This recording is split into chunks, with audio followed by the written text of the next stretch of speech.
Good morning, I'm back. And I hope that those of you who are first-timers at an FPRI History Institute now understand what I meant yesterday when I said you are in for a very intense but exhilarating 28 hours or so of conference. We've had a really tremendous roster of speakers, in my opinion. I hope you agree. And now it's time for our concluding session. One of our most esteemed, valued senior fellows at the Foreign Policy Research Institute is James Kurth. He's a retired professor from Swarthmore College. He is himself a student of Samuel Huntington at Harvard. And one of Kurth's, principles or mottos, slogans, is that even though political scientists like himself always want to look for the big picture and for great patterns and whatnot, they must never, ever overlook what he calls the realities of the mentalities of the localities. And indeed, I think we all agree that our policymakers in Washington should obey that same advice. But Kurth, like his mentor Huntington, also, of course, would immediately go on to say that the purpose of understanding local realities and cultural and historical and geographical contexts of world issues is not simply to become a specialist, but to apply that knowledge to the big picture. And that is what we want to do in this final session.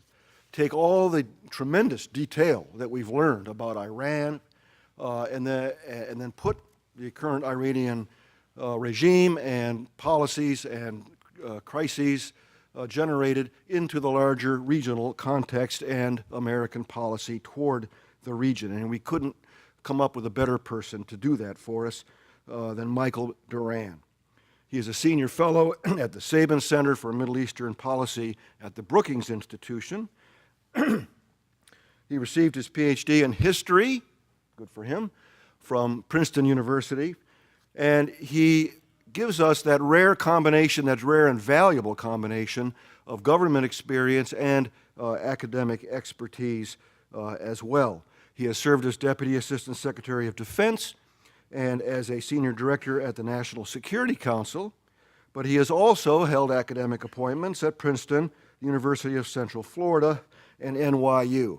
He first came to national prominence, I think, as a very young fellow in 2002, when he wrote an article for Foreign Affairs, Somebody Else's Civil War. This is just a few months after 9/11, and already he was interpreting the al-Qaeda attacks as an expression of a war within Islam.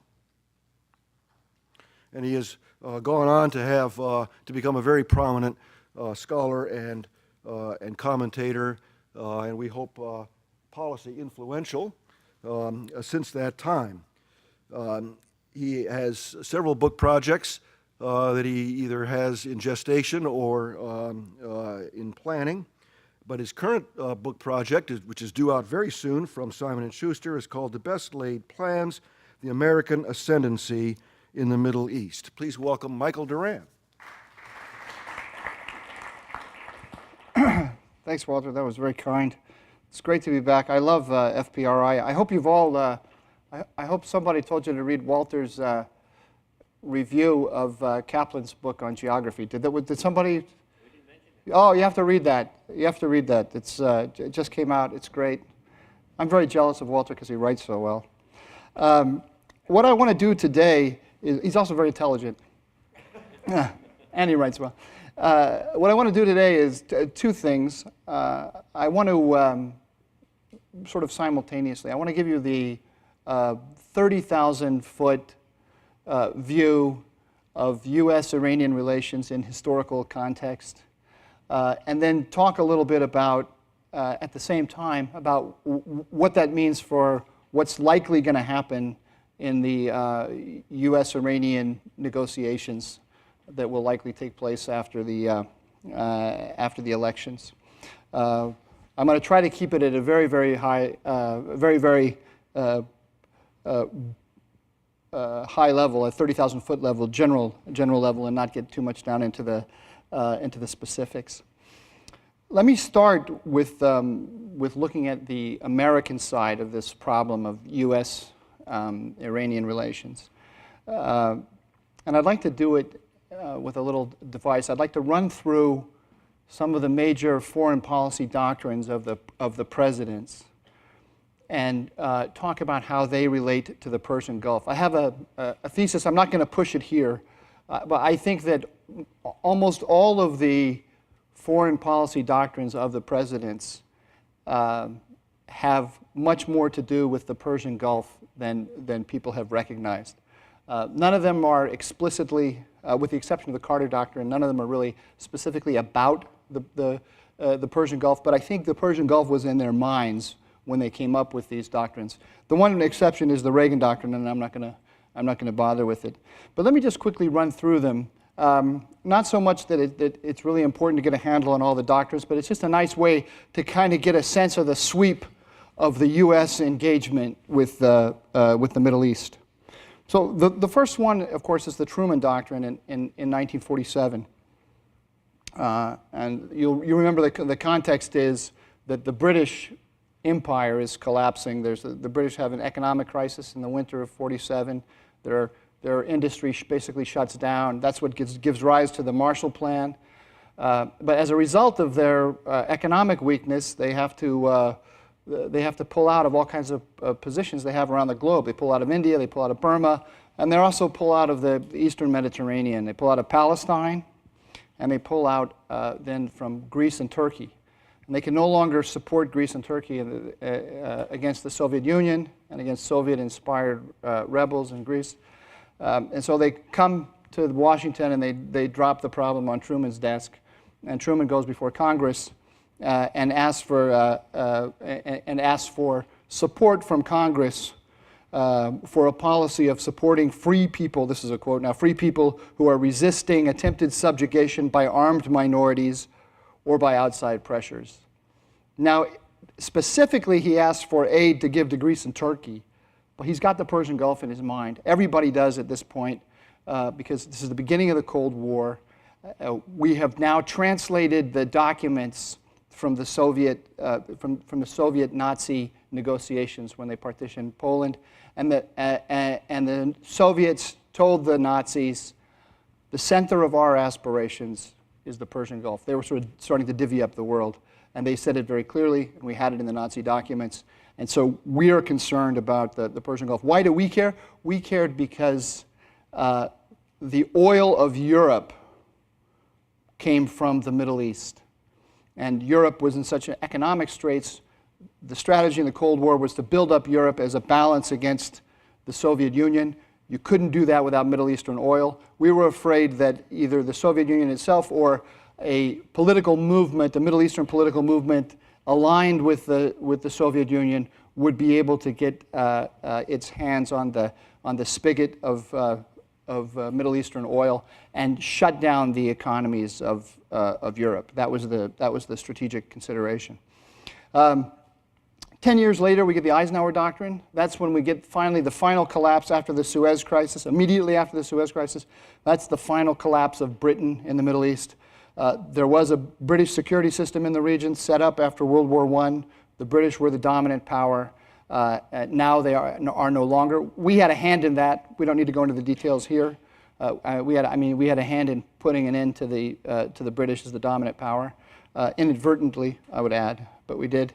But Eisenhower immediately realizes that there's a vacuum in the region, and he goes before Congress and asks for prior authorization to support allied movements or states in the region that are threatened by global communism. The language is to secure and protect the territorial integrity and political independence of such nations, requesting such aid against covert armed aggression from any nation controlled by international communism. It's a funny phrase, controlled by international communism. The intent behind the doctrine was to stop both the Soviet Union and Nasser of Egypt. Nasserism was sweeping the region. and Eisenhower was concerned about containing Nasser. He didn't want to go.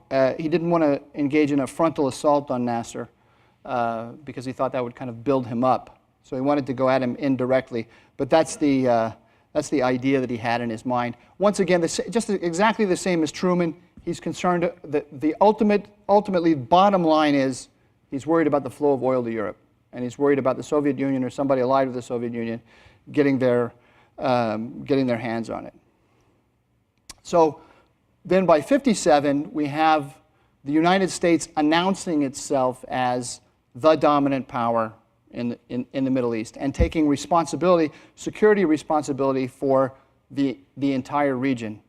One thing I'd just like to point out about this process from the Truman Doctrine to the Eisenhower Doctrine is it was not altogether willful. The United States backed into its ascendancy in the Middle East. It wasn't looking. Eisenhower was very wary of the region, and he was trying to keep it at arm's length, or trying to solve the problem of keeping the free flow of oil to Europe, trying to solve it without direct U.S. intervention. From the moment he came into power, he wanted to do this all indirectly, and it just didn't work out for him. So he ends up kind of backing into this position of dominance. So then we get the Nixon Doctrine in 1969. Now that's really, Nixon isn't so much thinking about the Persian Gulf as he is Vietnam.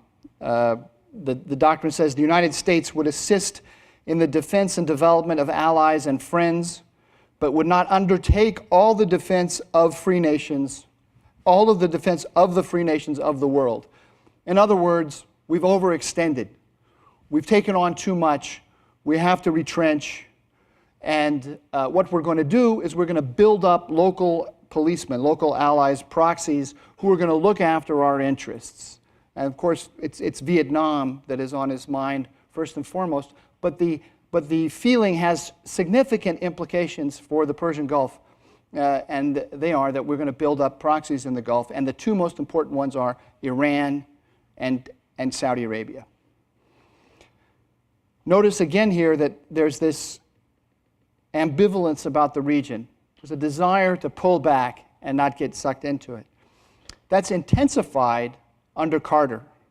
Carter comes in, and I want to dwell a little longer on Carter than anybody else, because I think that there are some very interesting historical parallels to be made from the transition from Nixon Ford to Carter, and the transition from Bush to Obama. There's a lot of really strong parallels, which I hope will come out as I discuss it here. Unfortunately, their history, it doesn't give you answers. It just raises questions. But I'll come back at the end to some of the questions that it raises after I discuss the Obama doctrine. So Carter, you remember, came in with a feeling that a kind of Manichaean anti-communism resident in the Republican Party had led to a great overextension and a militarization of foreign policy. So he gave this famous speech at Notre Dame about the inordinate fear of communism. Let me read you just a couple paragraphs from it because it's striking, and here I think you see a real parallel with the ethos of the Obama administration. The mentalities of the localities, what was it? The mentalities of the realities of the mentalities of the locality of Washington. Okay. So this is at Notre Dame, his Notre Dame speech, and Carter says, democracy's great recent successes in India, Portugal, Spain, and Greece show that our confidence in this system is not misplaced. Being confident of our own future, we are now free of that inordinate fear of communism, which once led us to embrace any dictator who joined us in that fear. I'm glad that that's being changed.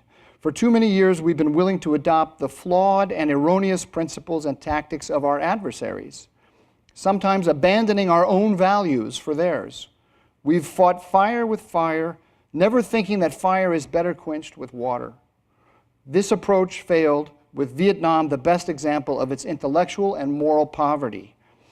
But through failure, we have now found our way back to our own principles and our own values, and we have regained our lost confidence.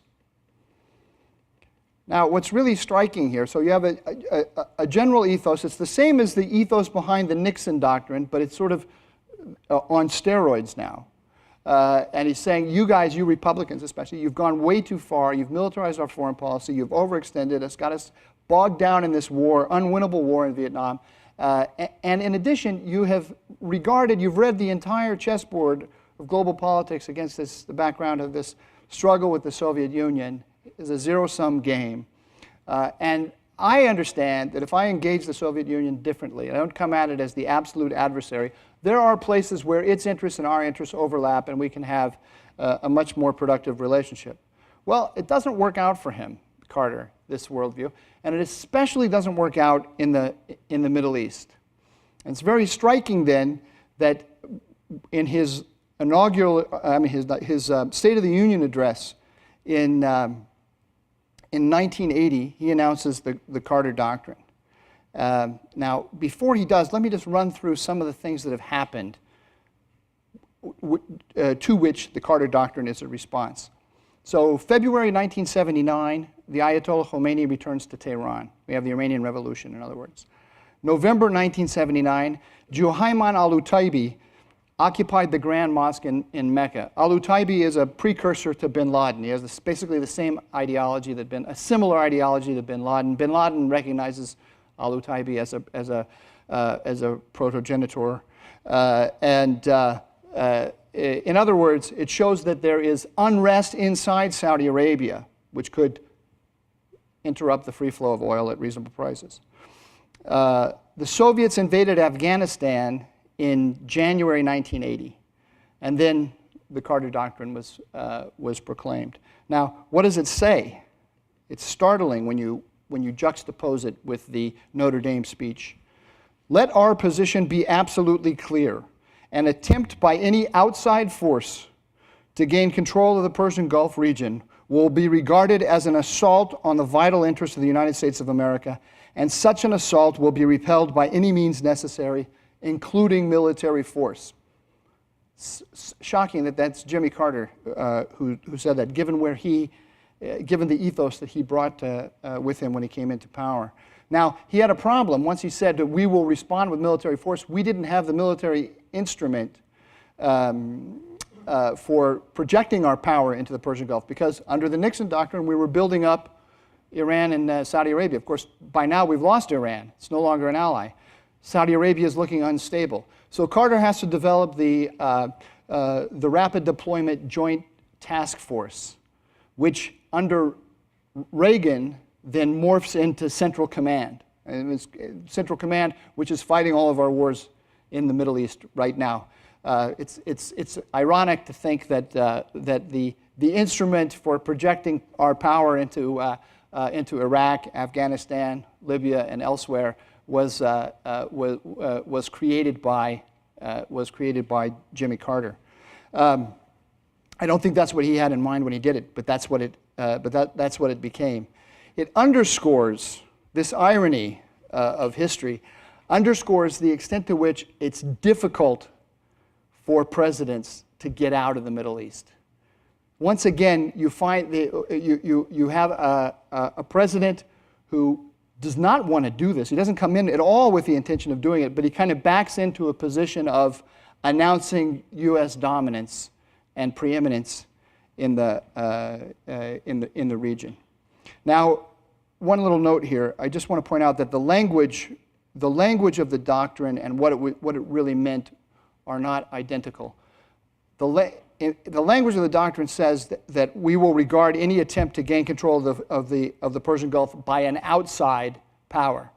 What we're really saying, this is just, if you look at the documents behind the doctrine, you see that they are concerned at that whole bundle of problems that I listed. There's instability in Saudi Arabia, there's the Soviets in Afghanistan, there's the revolution in Iran, et cetera, et cetera, et cetera. They're worried about Iran, not just the Soviet Union. But because of the sensibilities, the nationalist sensibilities, the xenophobia of the region, Carter doesn't want to announce that the United States is the dominant power and it won't let any power other than the United States be the dominant power in the region. He's not going to say it because that would just be a red flag to a bull. It would cause more problems than it would solve. But that's what he's saying, basically. It's not just the Soviet Union we're protecting the region against. We are no power inside the region or outside the region will dominate the Gulf. Okay, let me then just jump down to the Obama Doctrine, because I don't want to spend forever on this. But once again, just like we had from Eisenhower to Nixon, Carter, we've got this feeling again in Washington that we've overextended, and we want to pull back. And I think this is the essential context for understanding our relations with Iran right now. Is the U.S. is in extrication mode, and I strongly suspect, I cannot prove this, if Romney wins the election next week, we'll see before our own eyes how much continuity and how much change there will be between Obama and Romney. I suspect, though, that this extrication feeling is going to exist in the Republican Party as much as is going to exist in the Republican Party as it does in the Democratic Party. I think it will probably be less pronounced in the Republican Party, but it will be there. I suspect, it's basically the question I want to put before you. Are we looking at is the advent of the Obama Doctrine a significant historical transition? Are we going to look back 50 years from now and say, you know what, right about the time of Obama, maybe it was 2007 with the economic crisis. Was it the Obama election, or was it the Iraq War and the economic crisis that was the turning point, and we started to pull back from the region? I don't have an answer to that question. I just want to put it out to you. I think it's a good question, and I think the Romney ethos is no. We are going to maintain our primacy. We are going to maintain our leadership. We are not going to retreat. And so on. But you can see, if you just step back and look at it, you can see that there are really powerful forces that are creating this ethos in Washington. So anyway, the Obama Doctrine, and I'm just reading here from David Sanger, the New York Times reporter who's just written the best, I think it's the best book on the Obama foreign policy.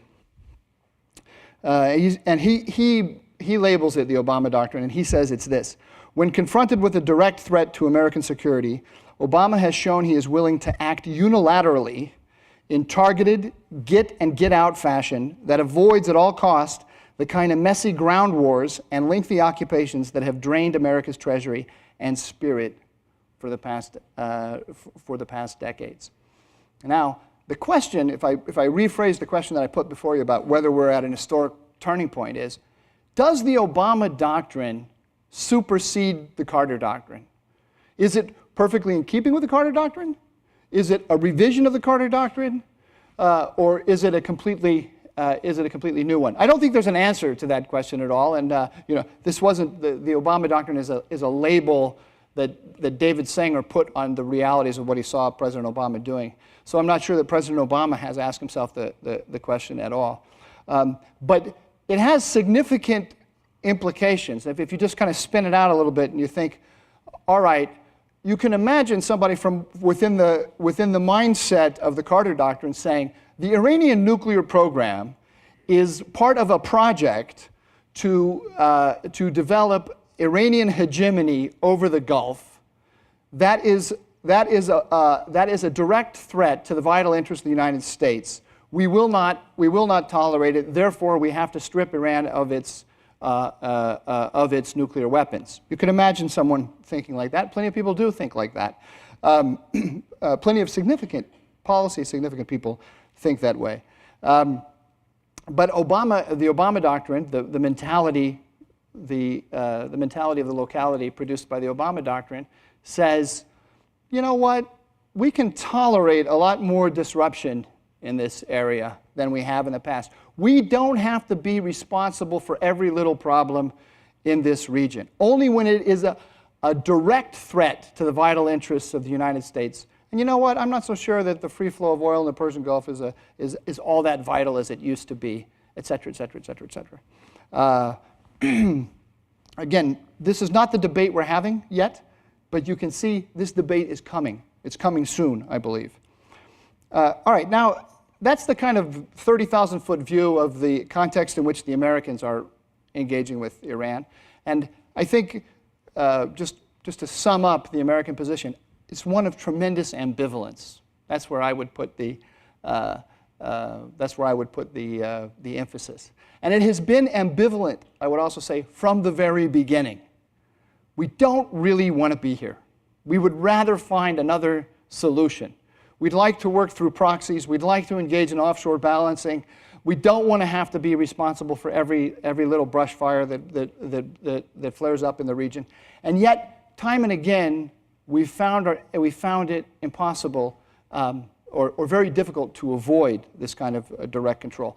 There's once again another effort underway to pull back somewhat. We've sent a clear signal in doing so to the entire region that we've a clear signal of ambivalence and ambiguity to the entire region. The Iranians are exploiting it. The Iranian propaganda, if you follow it, is screaming at every level, every day, the US is running for the exits. We are the successor to the Americans. If you're allied, if you are allied with the Americans in the Middle East, you are in the position of the South Vietnamese at the end of the Vietnam War. Their helicopters are on the embassy leaving, and when they leave, you're going to have to deal with us. So you might as well start dealing with us now, because when they're gone, we're going to remember who were our friends and who was friendly to us and who wasn't.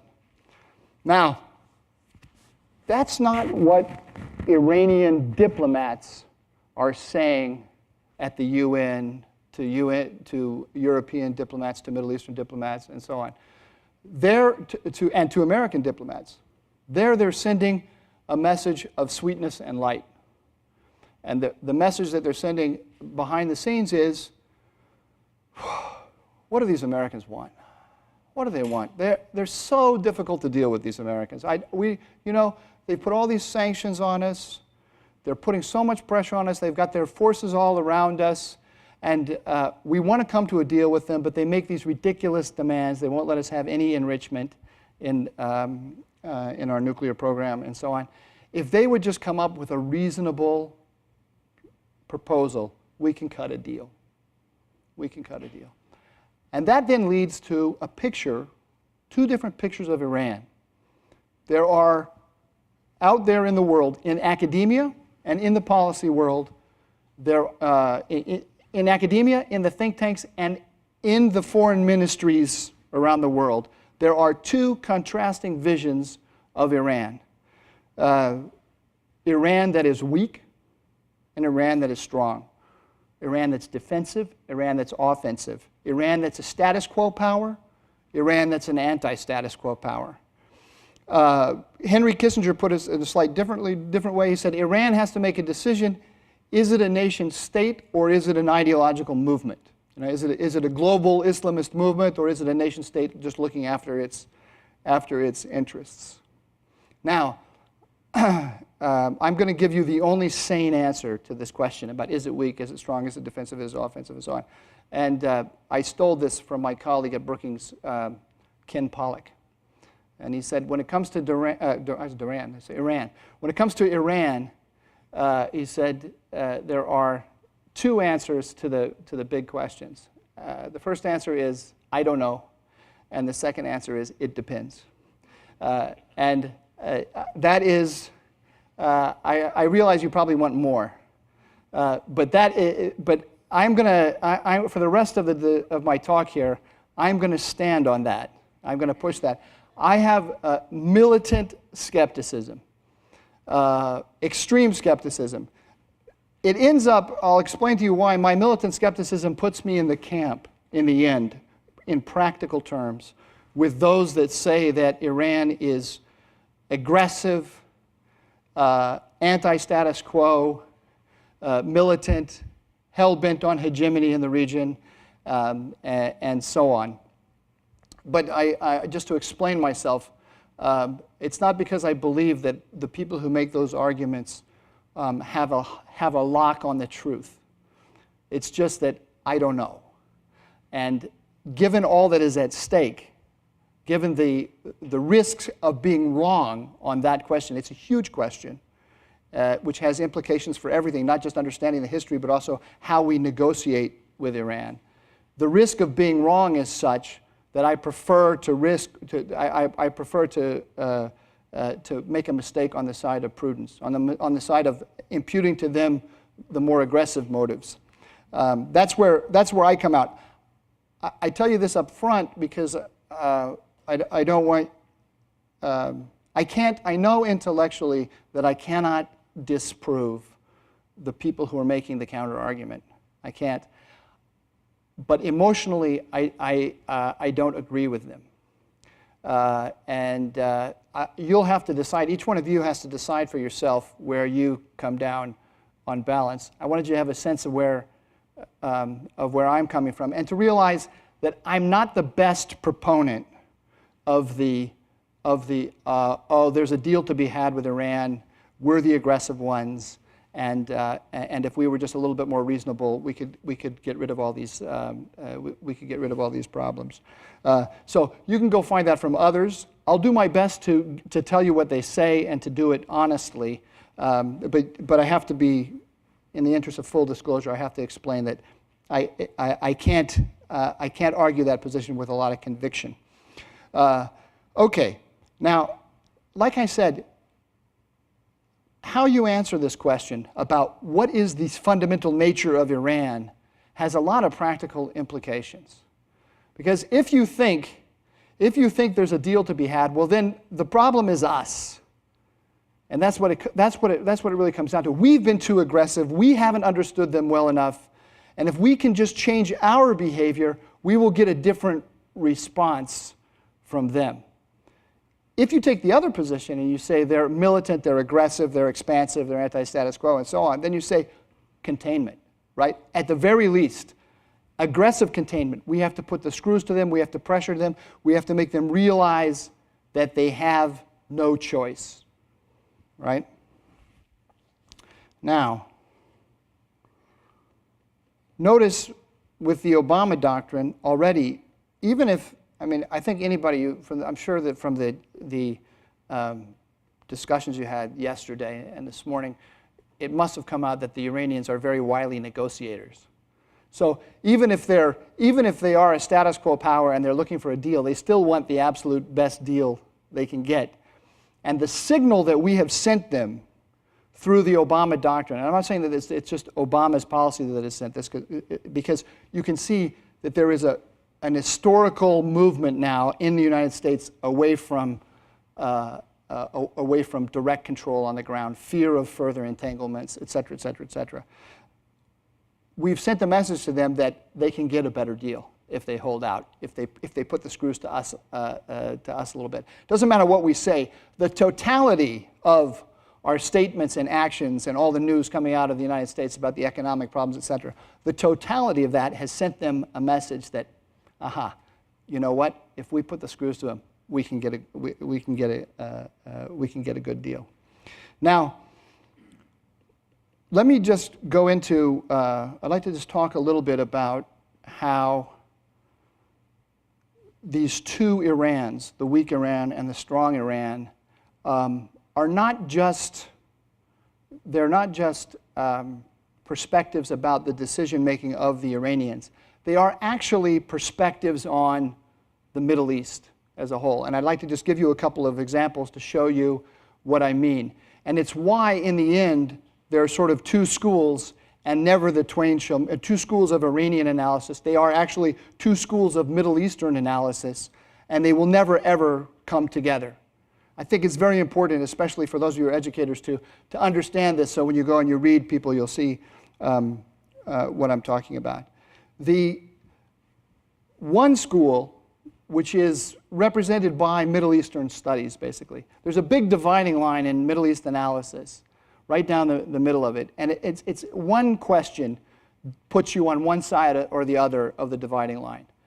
And It's what went wrong, or whose fault is it?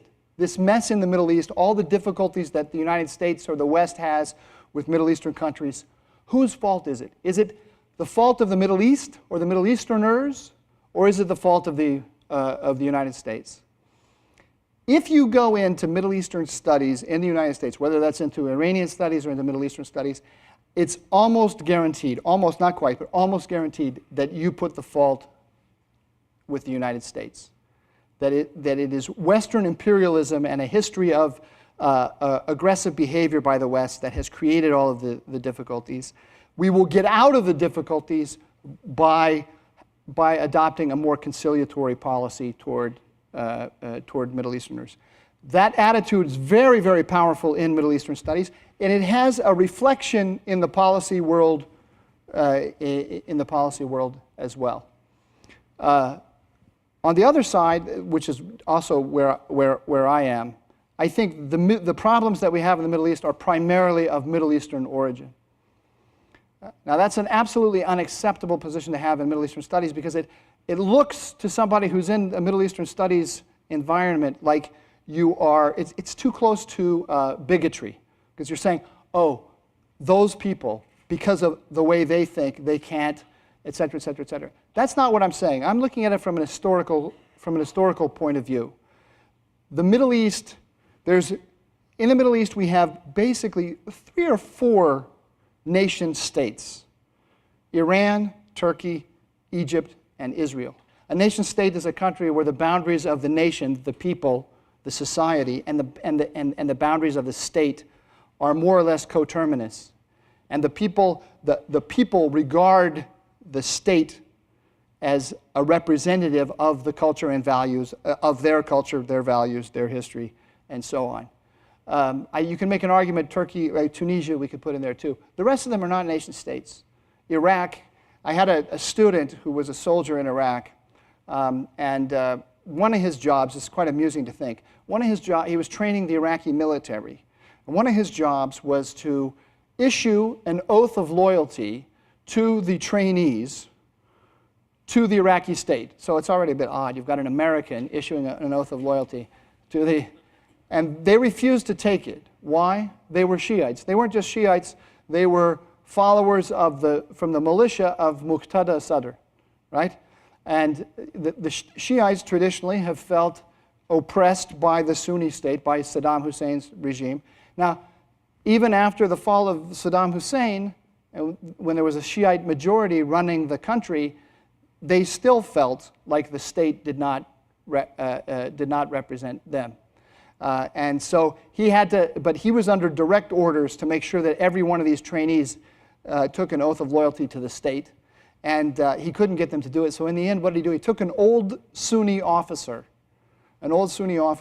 who came in and browbeat the guys, basically threatened them to take it. So it's amusing. Under the new Shiite-friendly Iraqi state, in order to get the Shiites to take an oath of loyalty to it, the American had to bring in a Sunni officer to threaten the guys to do it. That was on week 1. Then the next week, he had a problem because these guys were manning a checkpoint in Baghdad, and the American officer got complaints because these guys had pictures, stickers with the face of Muqtada Sadr on it, on the butts of their rifles. So from the point of view, if you're a Sunni driving on the road and these guys stop you, it's not the Iraqi army that's stopping you, it's the militia of Muqtada Sadr, and it's very scary. That's just one little vignette. I mean, you can pick up the paper every day and see that there are serious problems. In every one of these countries, there are major constituencies, major populations that don't feel that they are part of the wider national community. And they have very close ties to groups, ties of affinity and loyalty to groups that exist beyond the boundaries of the state. So just today there was in the New York Times a story about Iraqi Shiites defending a Shiite shrine in Syria and sending weapons and fighters to Syria to fight, and saying, if that shrine gets destroyed the way the Shiite shrine in Iraq was destroyed, we're going to have a sectarian war across the whole region. So those guys from Iraq are reading the struggle in Syria against a background of sectarianism, and they're seeing that their loyalties are to the regime of Bashar al-Assad, and to Shiite interests rather than fellow Arabs, fellow Muslims, or any of these things. So it creates an incredibly complex landscape, which we're learning about day by day in Iraq, in Syria, and elsewhere. And there is going on today in the Middle East, there is a struggle, which we are sometimes aware of and sometimes not so aware of, between us and Iran over that complex landscape. And there's no simple answer to this problem. There's no conciliatory policy by the United States that will dampen down the problems, and there's no aggressive policy by the United States that will dampen down the problems. The problems are historical in origin. They go back to the breakup of the Ottoman Empire. They go back to the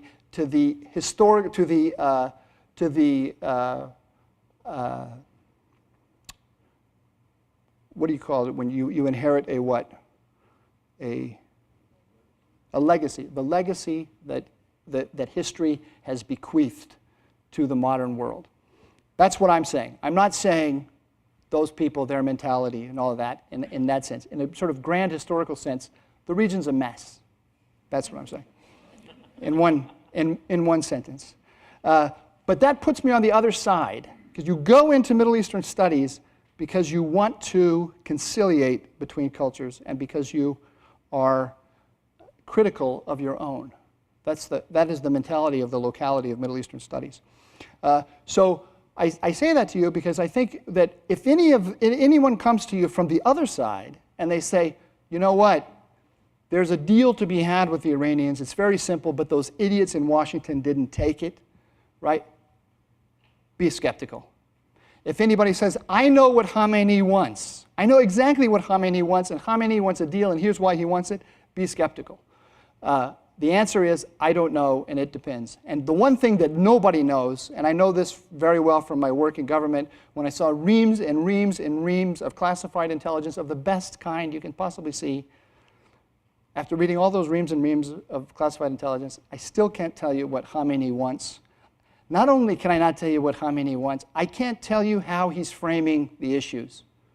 I don't understand the first thing about how he is approaching any of these questions. So whenever anyone tells me that they know there's a deal, I'm very skeptical. I also have had some experience with this.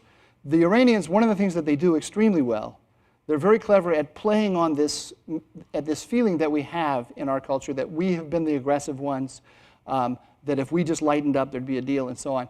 And I'll give you a quick example. When I was in the White House, the nuclear file, this is in 2006, the nuclear file was moving from the IAEA to the Security Council, and the Iranians wanted to block it. So what did they do? They sent through their surrogate, through their diplomatic corps, they sent a message to anybody who would listen. This means the Kurds in Iraq, the Shiites in Iraq, friendly forces in friendly elements in Europe, Track 2 negotiators in New York. There are people who, whenever the United States has a protracted problem with a country, right, there develops an international industry in Track 2 people who are going to go talk, because as if it's a problem of flow of information or discussions. So there's lots of Track 2 Track 2 things where ex-American diplomats sit down with Iranian diplomats or people that the Iranian diplomats have chosen, and they discuss the problems and try to come up with alternative approaches and so on. So through all these channels, the Iranians sent us a message, and the message was, if you'll just sit down and negotiate with us, all problems can be solved in 2 seconds. It's very easy. The problem is you're just not sitting down and negotiating with us. Now, this was extremely effective diplomacy on the part of the Iranians. Because why? Because there was a desire in Europe, especially, to get rid of this problem. It was costing them economically. It was costing them politically. They didn't like to deal with it. They just wanted to slough it off onto us or toss it onto us. And the Iranians were giving them an argument. The argument they were giving them is, it's the recalcitrance of the Americans that's causing the problem. If the Americans would just sit down one-on-one with the Iranians, then the problem would go away. Now, from our point of view, this feeling that was welling up in Europe is a big problem. Why? Because one of the best things that we've got, modes of pressure that we've got on Iran, is the international coalition. And if it becomes a U.S.-Iranian bilateral negotiation, those guys will run away in a second. They'll go off, the Italians, the Germans, they'll start cutting their own economic deals, especially now. We were thinking about it back then anyway. Their own economic deals. They'd love to just have us be responsible. My favorite channel through which the Iranians sent this message was Barbara Slavin. At the time, she was the international affairs correspondent, the Middle East correspondent for USA Today, a journalist, right? Ali Larijani, the national security advisor for Khamenei, sent a secret message to Steve Hadley, the U.S. national security advisor, through a journalist. This is just genius, because what do journalists do? Journalists don't keep secrets. Journalists don't do, their job is not to do backroom negotiations. They tell stories. What's the story the Iranians told them? Iranians reach out to the United States with conciliatory gesture. Evil, nasty, stupid Bush administration slaps them down, right? That's the story. And all they had to do, they didn't have to put the story like that. They just had to send the secret message through the journalist. But basically, that's what they were doing through all of these different channels. And it actually put us back on our back feet. We were in a difficult situation because of this feeling welling up among the Europeans. So what we did, I thought it was clever. It was not my idea. I wish I could claim it. We conditioned. We said to the Iranians, we sent the message back through everybody. We'd love to sit down with you. We'd love to come to a deal.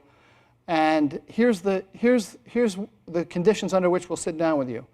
Suspend for suspend. You suspend the enrichment of uranium. Stop the centrifuges. With no prejudice to the question of whether you have the right the right to spend the centrifuges or not, to enrich uranium or not, just as a goodwill gesture for negotiations. You stop spending the centrifuges, and we will stop moving the file from the IAEA to the Security Council, and then we'll sit down and we'll talk. But you can't use negotiations as a way to buy time to enrich more uranium. Well, they said get lost, right? And the supposed deal, wonderful things were possible if we would just sit down. Apparently that wasn't true, because it just evaporated in a second.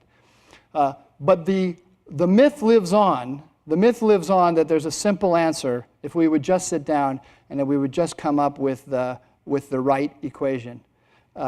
It is an ethos among many diplomats in the academic community and in the think tank community. I told you my prejudice ahead of time. I consider it a myth. There is a whole story out there about the grand bargain that was offered the Bush administration by the Iranians. Again, the grand bargain was of this sort of thing. It was designed to feed those groups, to sow dissension in the Western camp, to play one off against the other, to buy the Iranians time so that they can keep going. That's my interpretation. The other side, and there are many very intelligent, experienced people who can make a very good argument about the way we have played our hands and how at certain crucial moments when there might have been a deal, we didn't come forward with something that was very attractive. And so there's no argument that I can make that will convince these people that see it the opposite way that I'm right, because they have a very intelligent narrative about how this whole thing has progressed. Now, let me just expand the aperture a little bit and talk about the Middle East and how you can see two different Middle Easts and not just two different Iranian negotiating strategies. And let me just talk a little bit about Hezbollah in Lebanon. Hezbollah is an Iranian creation. Hezbollah is four things simultaneously. It's a Lebanese political organization. It's a global terrorist organization. It's an arm of the Iranian Revolutionary Guard Corps, and it's a Lebanese militia. So it's a Lebanese political party, a Lebanese militia, a global organization, and an extension of the Iranian Revolutionary Guards. Now, the question is, what's its essence? Does it have a core? Is it an onion with all these different layers, or is it an apple with a core? If it's an apple, what's the core? Those who don't see Iran as aggressive tend to see, when they look at an organization like Hezbollah, a local Lebanese militia. It's a local Lebanese militia threatened by Israel. And it has turned to Iran to get support against Israel. And they have a whole history. They tell you the history of how did Hezbollah develop. Hezbollah developed in reaction to the Israeli invasion of Lebanon in the 1980s. And it developed as a kind of self-defense organization when threatened by the Israeli aggressor.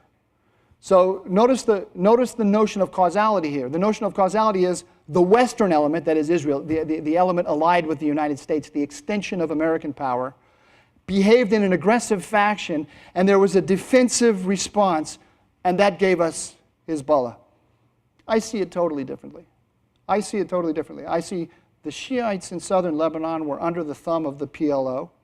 The Israelis went into Lebanon and they got rid of the PLO, which then opened up a space in Lebanon for organizing the Shiite community. The Iranians exploited that vacuum beautifully, and the Iranians, as an act of policy, together with their Lebanese associates, created Hezbollah. So I see Hezbollah as, first and foremost, an Iranian light infantry division on the border of Israel. I don't see it as a defensive thing at all. There are few countries in the world that have less to argue with Israel about than Iran does. They don't have any border. They don't have any history of conflict.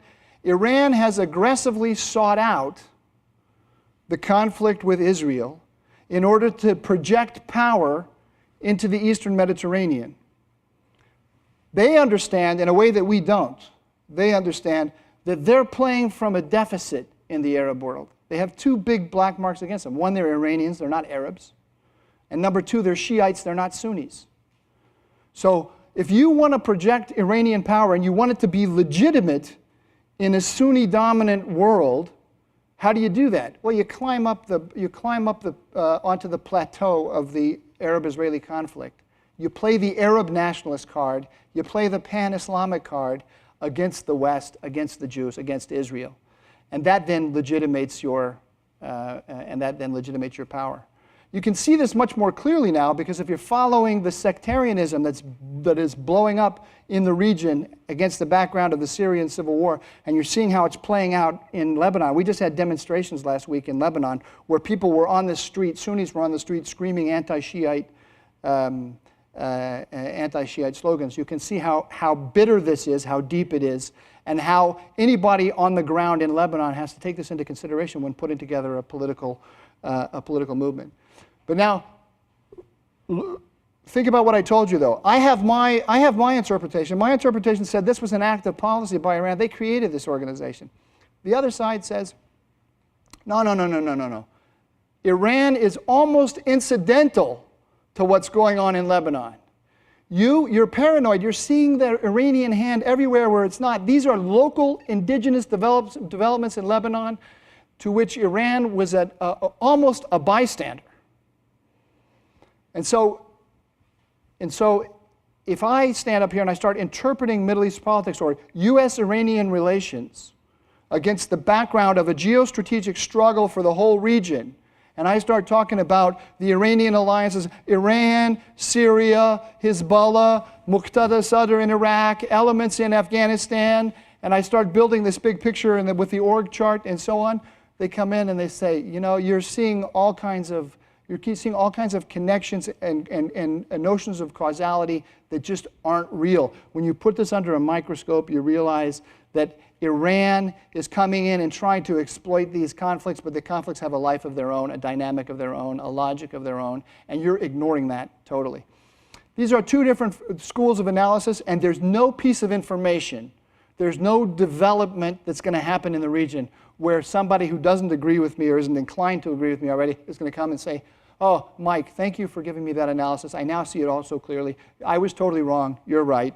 And it's not going to happen. It's not going to happen. And for you guys, it's a big problem because you have to decide yourselves which side you are more inclined to agree with. Because, like I say, in a debate, in an honest intellectual debate, there cannot be victory.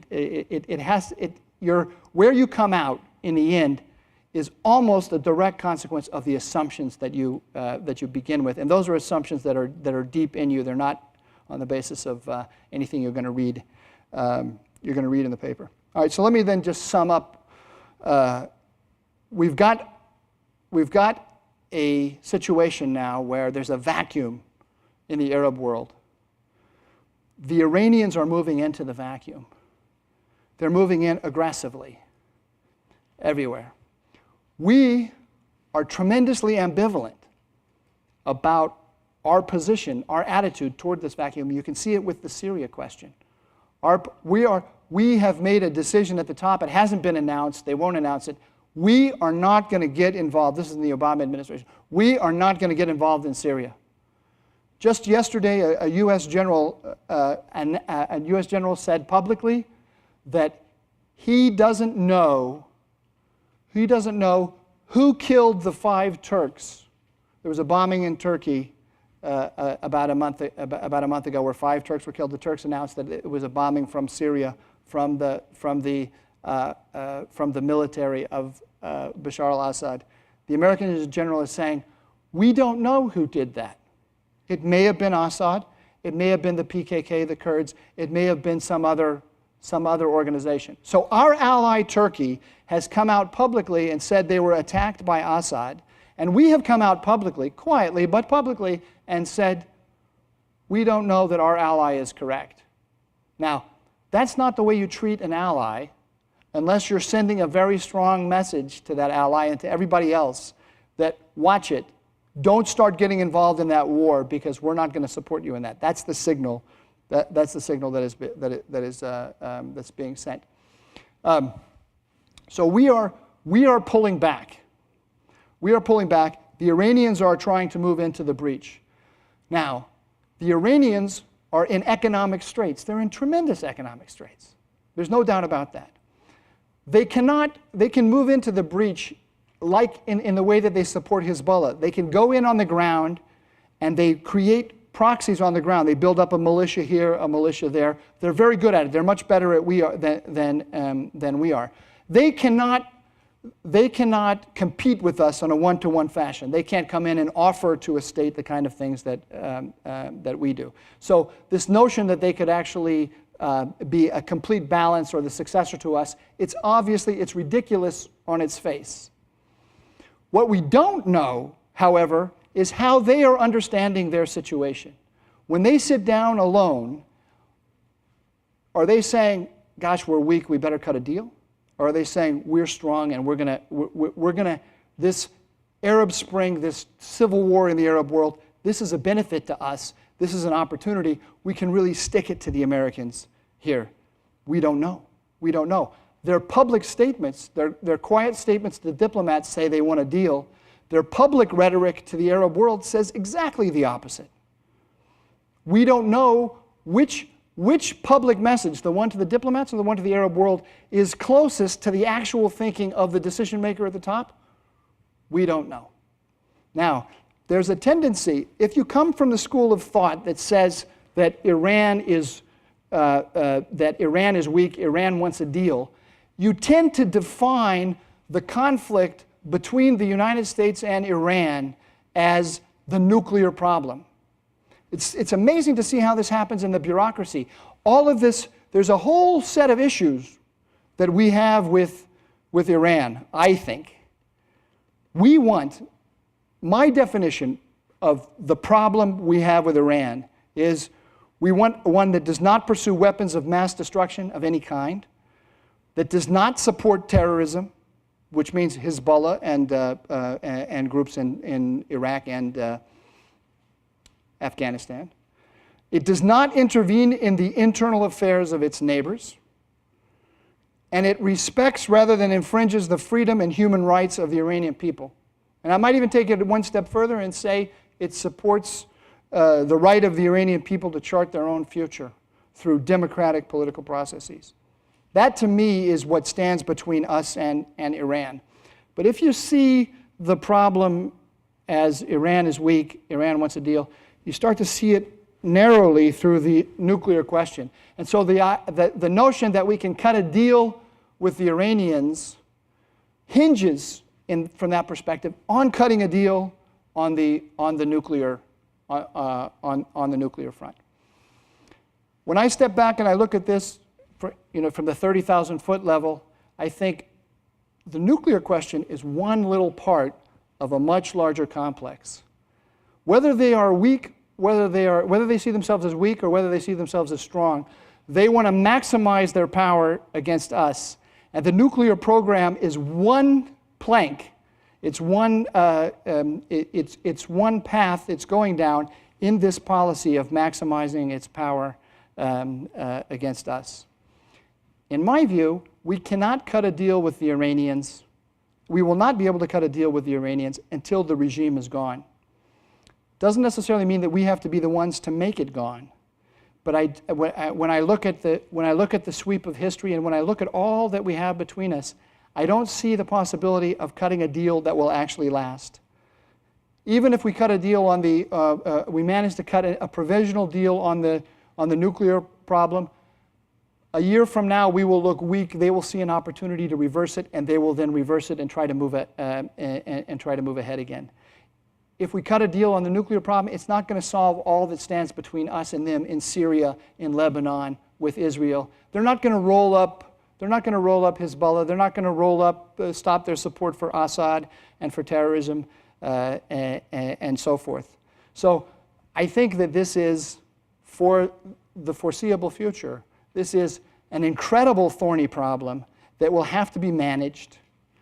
You can manage it better. You can manage it worse. But there is not going to be any solution to it. And I also believe that the Iranian nuclear problem is one that is not going to be solved. Now, that doesn't mean, here's where these two different schools, I think, sort of fail us. It doesn't mean that cutting a deal with the Iranians on the nuclear question is not a smart thing to do. It might be, and it doesn't mean that it's not possible either. The Iranians may well calculate, because of the economic problems that they have right now, that cutting some kind of a deal with the United States is a good idea. And we may look at it and we may say, on balance, it's not a bad thing for us to do either. And I would say, fine, in that case, fine. What I worry about, however, is the tendency on the part of us, especially when we have such a strong emotional desire to make it all go away, that we will cut a deal that is not advantageous to us, that actually that lessens the pressure on Israel, on Iran, that breaks up the coalition, has the effect of destroying the coalition that we put together in order to put pressure on them, and allows them to keep their powder dry, or their enriched uranium dry, to fight another day, so that they understand that they're playing for the long term, and we're going to convince ourselves that we can solve this issue with one agreement. That's what I worry about. So I would want, if there is going to be an agreement, I would want to make sure that it was part of a larger strategy to defeat Iran in the region over the long haul. And I don't believe that we're even thinking about it in those terms at this moment. And with that, I will stop. Okay. Thank you very much. Thank you. Great geopolitical lesson, and we have a few minutes for questions, and we'll still end up a little bit earlier than projected. So we ask you to turn your 10 cards vertical so we can begin. Jonathan Ferrante from Smithtown, New York. Thank you very much for your talk. a question about the United States going forward with Iran. From your comments, it sounds like you don't really give much hope for there being some kind of an answer in terms of the nuclear question that would be politically acceptable to the American populace or the European populace. So going forward, should we just sort of say, okay, look, politically it's just not going to work with the American people or the wider community to really lower the hammer on Iran when it comes to nuclear issue? Should we just come up with a doctrine going forward that takes into account, even though we don't want it, that Iran may be a nuclear power and we're going to have to start adjusting our policies accordingly? Okay, let me take the second question first, and then I'll answer the first one. So the second question was, why don't we just have a containment policy, right? We can't. It's politically unacceptable. I mean, President Obama said that his policy is one of preventing Iran from getting a nuclear weapon, and not containing Iran. But there are plenty of people in the U.S. government that want a containment policy, but they can't say so publicly. So if you were to get, if a U.S. government were to decide, and it would have to be a president, because it's not the kind of thing that a president can whisper. He could maybe whisper to one other person in the government, but not very many. If a president were to decide that he wanted to carry out a containment policy, which means basically let Iran get a nuclear capability, then what he would have to do is pretend that he wasn't doing that. And then one day wake up and say, oh, wow, they got a bomb. How'd that happen? Right? That's what he, I'm not saying it that way flippantly. I'm not saying that's not possible. Right?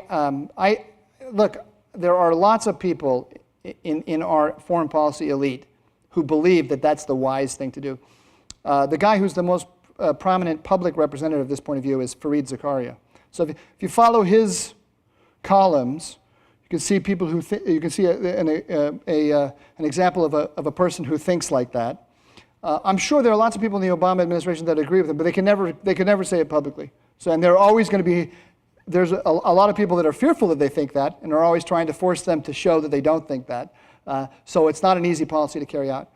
But your first question, no, it's not exactly what I think. I'm not saying that no agreement is possible. They are hurting economically. There's no doubt about it.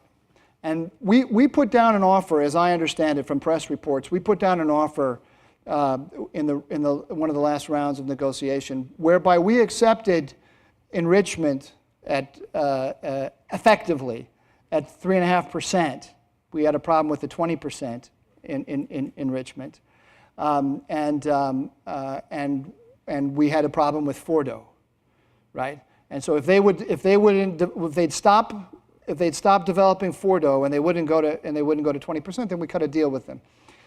If I don't have that exactly correct because of bad transmission or whatever, something in that nature is what we've offered them, which by the way is already a concession because the Security Council resolutions call for them to have less.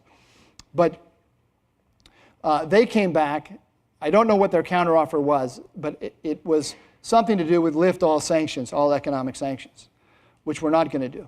So after the election, they'll sit down and they'll negotiate, and perhaps the Iranians will come up with something that is closer to what the American negotiators think that they can sell at home. And if we actually had aggressive IAEA inspection of all facilities and oversight, and they were not enriching above 20% and Fordo, I think an American president could sell that to the U.S. public as a win for the United States at this moment. My fear about that is that a deal like that the Iranians would regard it as salami tactics. They'll cut this deal this week in order to bust up the coalition against them, because there are a lot of countries that are going along with the pressure on Iran because the United States is telling them to. And if we cut a deal with Iran, then we don't have any moral sway anymore. That's my concern. Question from Paul Dickler.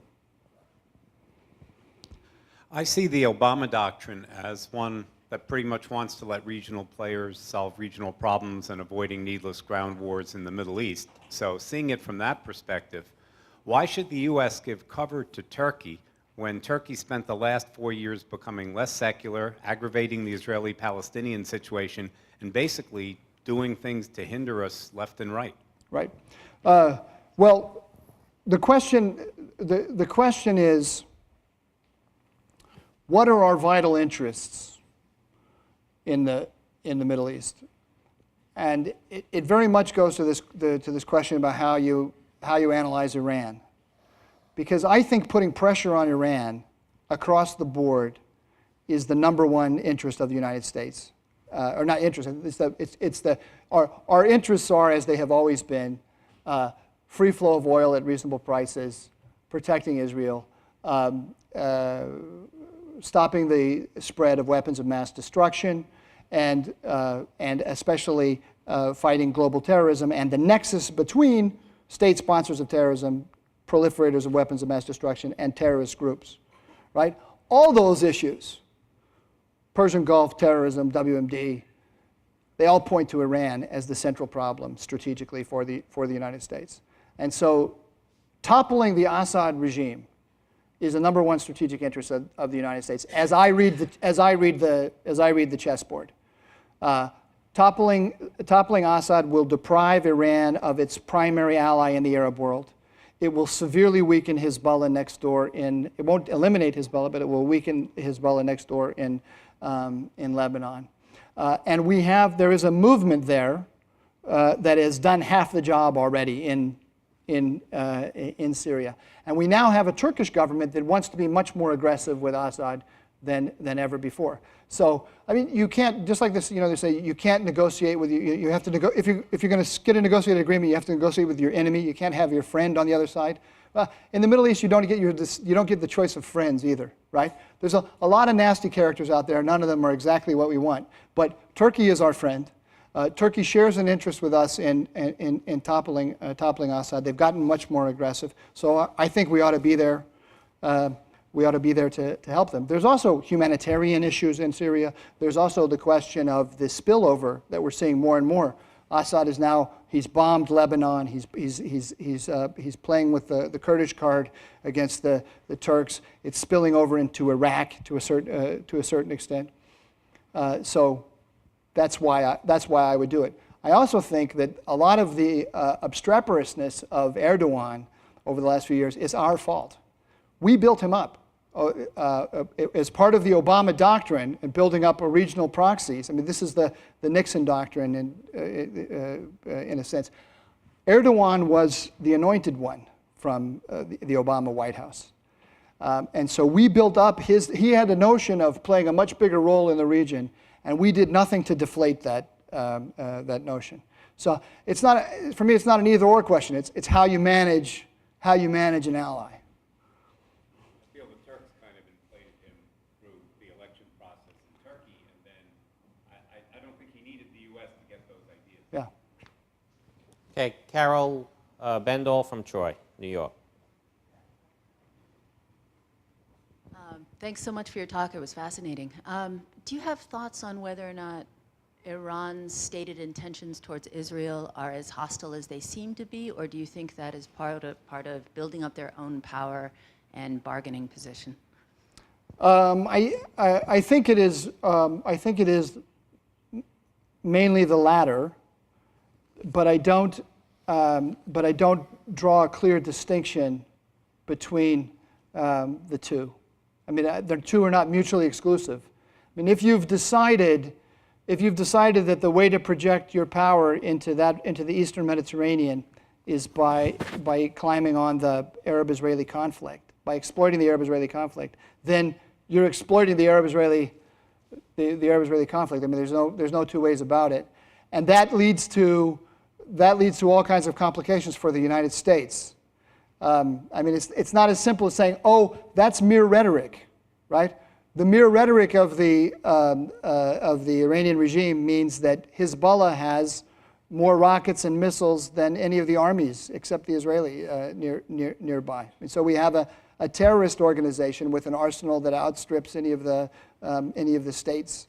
And that can lead, if you had a nuclearized Iran and you have a Hezbollah with the ability to target Tel Aviv with its rockets and missiles, and you get a replay of what we had in 2006 of a war between Israel and Hezbollah, and it takes place with Iran then stepping in and saying, halt that, or you're going to be in trouble with us. That's a whole different dynamic. Whether they wake up in the morning and say we're going to threaten Israel or not.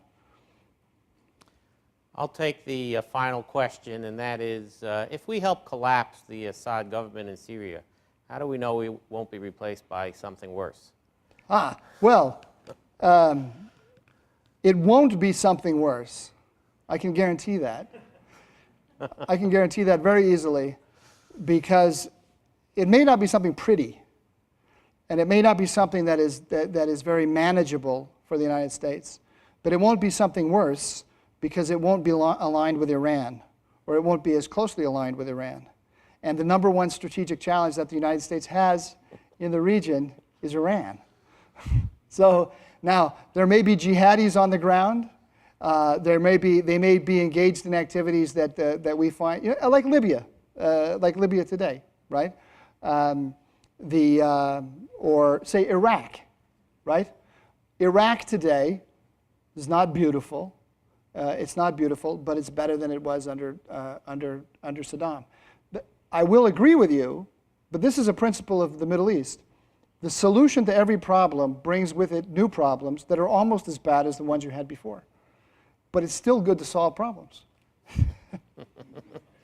Well, on that note, we'll bring this to an end. Thank you.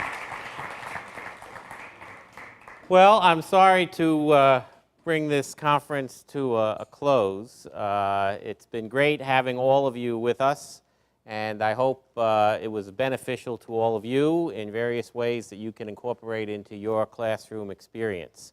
Let me thank Steve Bullock, our host in the back representing the Heinz Center, who actually brought all of our institutions together to make this weekend possible. And Steve is also available to you if you have any questions about the museum or about getting out of Pittsburgh or about getting through Pittsburgh. He's there to help, and we thank you, Steve, and also Steve Sokol of the World Affairs Council of Pittsburgh. We thank all of our speakers, and thank you, Mike, for bringing this to a great closing. Bringing all the strands of thought over the weekend together in this final lecture. We thank all of you for participating. We hope to hear from you, and you will certainly hear from us. We do need your evaluation forms, and I suspect we'll get your travel reimbursement forms as well. So thank you all again for participating. I hope to see you at the next program.